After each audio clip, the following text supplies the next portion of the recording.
My name is Lauren Collier. I have been coming to Harvest off and on since I was about 18. I started off in Plainview going some, and then when they started the church in Lubbock, my sister invited me to come with her, and I came when it was still in a house, and I started coming off and on when it was over off of Avenue Q, and then actually my husband and I started coming and joined about 3 years ago, and have been coming, pretty much, nonstop since then, because it's changed our life. So throughout my life, a lot of times I felt that there was something wrong with me, that there was something lacking within me, and I was blessed with parents that taught me about who God was and who Jesus was from the time I was a young child. But I always believed I always believed in that works righteousness, that there was something wrong with me, that I would never could do enough or be enough to be okay with Jesus. From the time I was about 15, I actually had an eating disorder, and I would just go through self-destructive behaviors, just do things, just trying to have control in my life and try to figure things out, what part of me was missing, when it was always just understanding who Jesus was and who he could be in my life, and how he could love me through these things, and that nothing was wrong with me. I was never lacking to him, that I was just as he created me to be. And I searched for that answer for years, and coming to Harvest, I started understanding who God was and who God called me to be. It's about faith, righteousness, and he did everything that needed to be done, and because of that, there wasn't something wrong with me. I was okay, and I would be okay with him forever. Me believing who I am in Jesus has changed my life in so many different ways. It started especially with the biggest and most pronounced difference was in my marriage.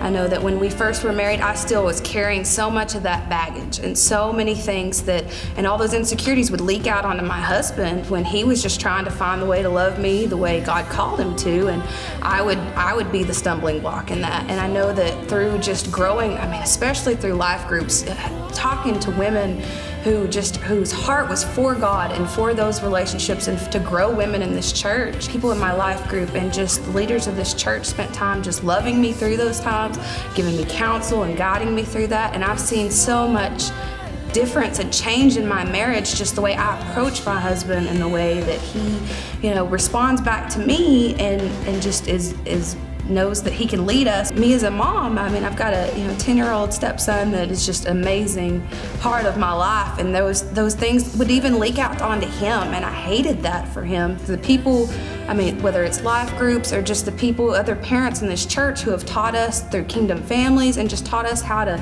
love him and how to be parents to him in a godly way, in a biblical way, versus just trying to stumble through it. About a year ago, we actually experienced a miscarriage, and that in any other time in my life would have just brought me to my knees, and it was devastating, but I could feel the prayers and the love of every person in this church that was praying for us and that would just reach out and loved us. And it changed my life even more, even though Harvest had already changed my life, just the way that people loved us through that time and were there for us and prayed for us, just that carried me through something that would have brought me just devastated and I wouldn't have recovered from if I had been the person I was a few years ago. And just the love that I felt from every member of this church, it carried us through that. Another area of my life that's just changed my heart and changed me is actually getting to serve with the kids ministry. And I kind of felt the tug. I felt that that was somewhere that I was really being called to serve. But for some reason I was hesitant, and I think that was some of my insecurity, and I was gonna be back there with those kids, and I didn't want anything of my junk to leak out onto them.